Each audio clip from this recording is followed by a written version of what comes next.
everyone, welcome to Learning Literature with Purva. In today's video, we are going to discuss George Bernard Shaw's famous play Pygmalion. So at first, we are going to take a look at the characters and the act-wise summary of the play.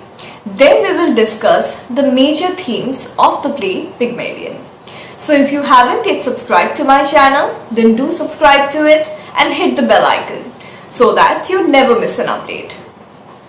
Pygmalion, a romance in 5 acts, is a play that was written by George Bernard Shaw in the modern age.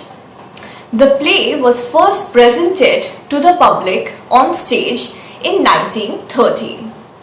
Pygmalion is a reworking of the Greek mythology of Pygmalion and Galatea. So what happens in the Greek mythology is that Pygmalion, the king of Cyprus, also a sculptor, creates a beautiful ivory statue of a beautiful woman. The woman is so beautiful that Pygmalion instantly falls in love with his own creation. Now at his request, Aphrodite, the goddess of love and beauty, converts the ivory statue into an actual woman by breathing life into her, and the woman is named Galatea. Pygmalion and Galatea gets married and live happily ever after. G.B. Shaw's Pygmalion is a reworking of this Greek mythology. In G.B. Shaw's play, Pygmalion is Professor Henry Higgins, who creates his own Galatea by converting a normal, ignorant, common flower girl called Eliza Doolittle into a duchess by creating a new speech for her. So the new Eliza is the Galatea of Professor Henry Higgins. But unlike the Greek mythology, in G.B. Shaw's play, Eliza and Pygmalion don't fall in love with each other. Eliza marries someone else, not Professor Henry Higgins. So that is the Shawian twist that we can see in the play Pygmalion.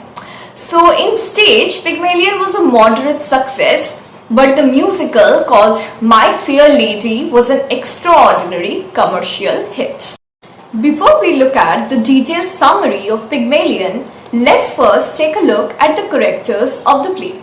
So at first we have Professor Henry Higgins. He is a professor of phonetics and he is almost 40 years old and is a bachelor. Then we have Colonel Pickering, a retired officer and the author of spoken Sanskrit. He is very passionate about phonetics. Then we have Eliza Doolittle, an ignorant and uncouth flower girl. She is about 20 years old.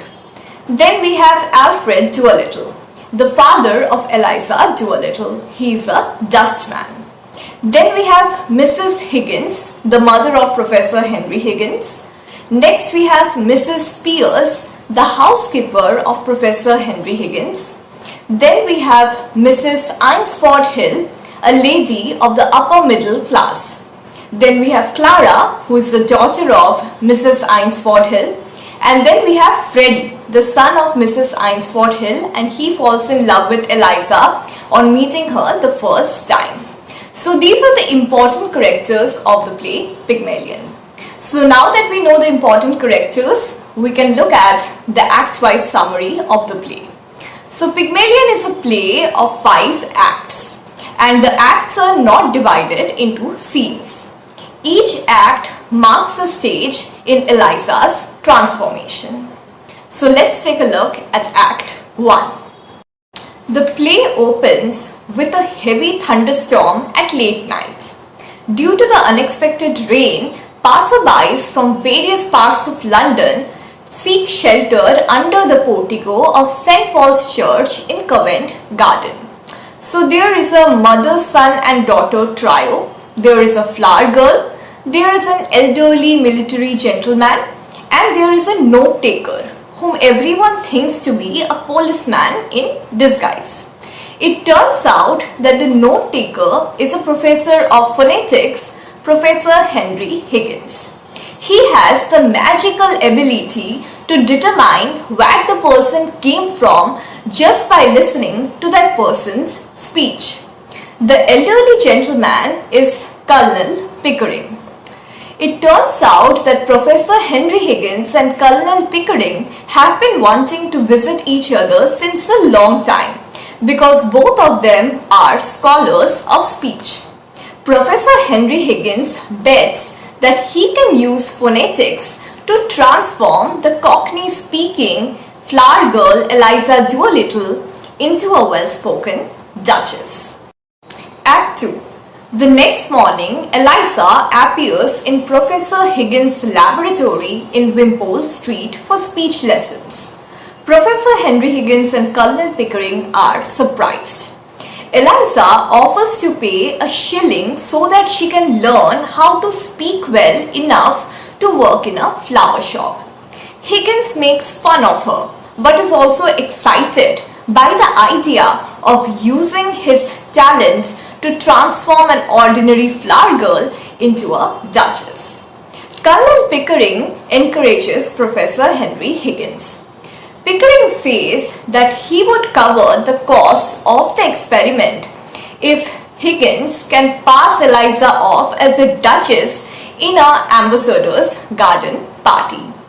So it is decided that Eliza will stay for 6 months with Professor Henry Higgins.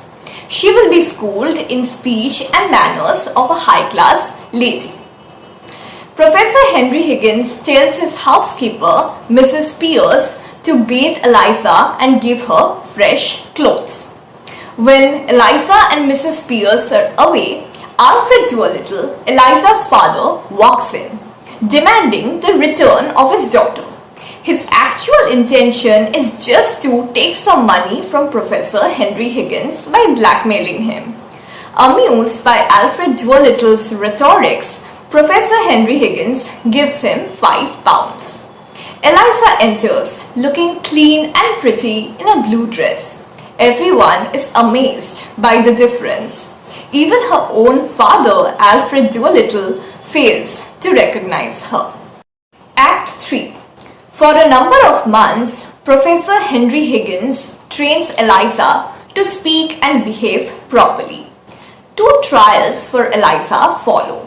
The first trial is at the home of Mrs. Higgins, the mother of Professor Henry Higgins. Eliza is introduced to the Eynsford Hills, a trio of mother, son and daughter. Eliza makes a great impact on everyone with her grace and speech. Everyone is impressed by her.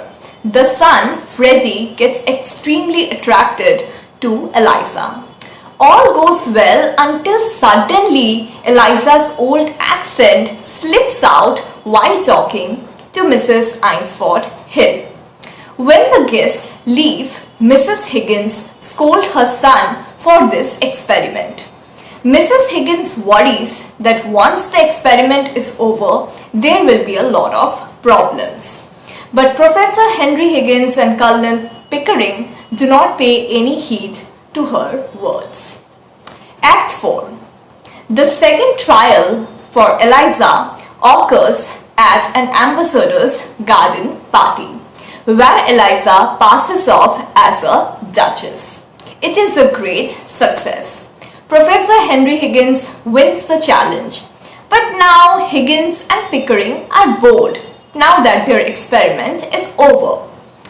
Eliza feels really hurt because both of them, Higgins and Pickering, do not seem to care for her anymore. Eliza throws slippers at Professor Henry Higgins and asks him that what is going to happen to her. Professor Henry Higgins tells her to open the flower shop or to marry somebody. He accuses Eliza of ingratitude and Eliza says that no one has ever treated her so badly. Eliza returns the ring that Professor Henry Higgins had bought for her and depart from his house. Act 5. The next morning, Higgins rushes to his mother's home along with Pickering in panic because Eliza has run away. They are interrupted by Alfred Doolittle, Eliza's father, who is unhappily rich because of a trust from a dead millionaire, who took Higgins' recommendation seriously that Alfred Doolittle is England's most original moralist. Newfound wealth has made Alfred Doolittle very unhappy because now he cannot get back to his common dustman ways of life. Mrs. Higgins, who has been hiding Eliza upstairs all this while, scolds Higgins and Pickering for playing with Eliza's feelings. Eliza enters and thanks Colonel Pickering for always treating her like a lady. Eliza tells Professor Henry Higgins that Freddie has been writing her love letters and that she is going to marry Freddie. Although Higgins dismisses Freddie as a fool, he cannot help admire Eliza's transformation. As Eliza leaves, Professor Henry Higgins tells her a few orders, a few errands to run for him, assuming that she will return to him at Wimpole Street. We, the audience, do not know whether Eliza is going to follow his orders and return to Wimpole Street. The play ends with Higgins laughing loudly by thinking that Eliza is going to marry Freddie. Now that we have discussed the summary of Pygmalion, let's take a look at the main themes of the play. So the first theme is language and speech. So the play Pygmalion is a play about Professor Henry Higgins' life as a phonetician. We can see that in Act 1, Professor Henry Higgins is able to determine where the people came from just by looking at their speech. Higgins looks down at Eliza because of her speech. He tells her that remember, you are a human being with a soul and the gift of articulate speech, that your native language is the language of Shakespeare and Milton and Bible. So don't sit there crooning like a bilious pigeon. These are the exact words of Professor Henry Higgins to Eliza. So the play is completely structured around Higgins' talent as a phonetician. The way he converts an ordinary flower girl, Eliza Doolittle, into a duchess simply by creating a new speech for her. Within a few months, Eliza gets the new speech and starts talking so well that people think that she's a duchess. She passes off successfully as the duchess at an ambassador's garden party. So the play affirms George Bernard Shaw's belief that speech is one way of dividing class from class. The next theme is appearance and identity. The play explores how social class is signified by one's general physical appearance. It is not only speech that tells someone about their social class, but also their physical appearance. Eliza easily fools people and pretends to be a duchess just by changing her appearance.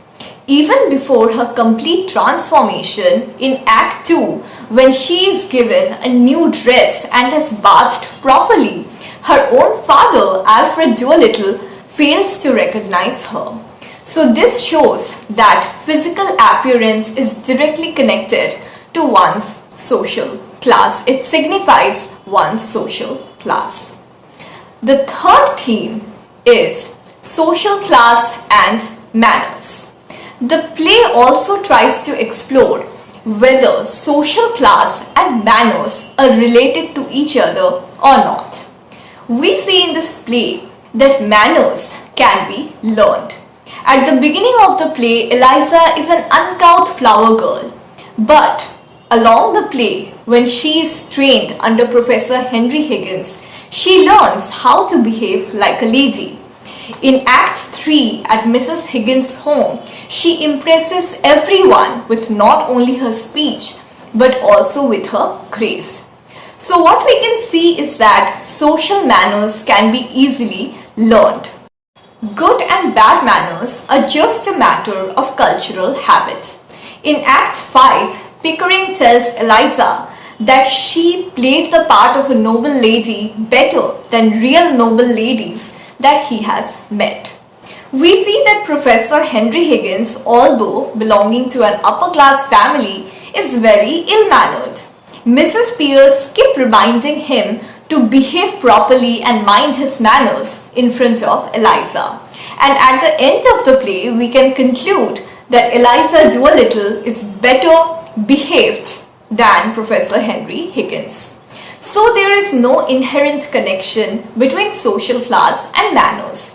Manners can be learned, just like speech. So that's it for today's video. If you found the video helpful, then do like it and share with your friends. I'll be back next week with a new video.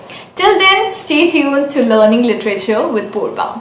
You can now also listen to the Learning Literature with Purva podcast on Spotify, where bite-sized episodes are uploaded every Monday and Thursday. Do stay connected on Facebook and Instagram. If you want to be a member of Learning Literature with Purva, then click the blue join button. And don't forget to subscribe to the channel. Thanks for watching.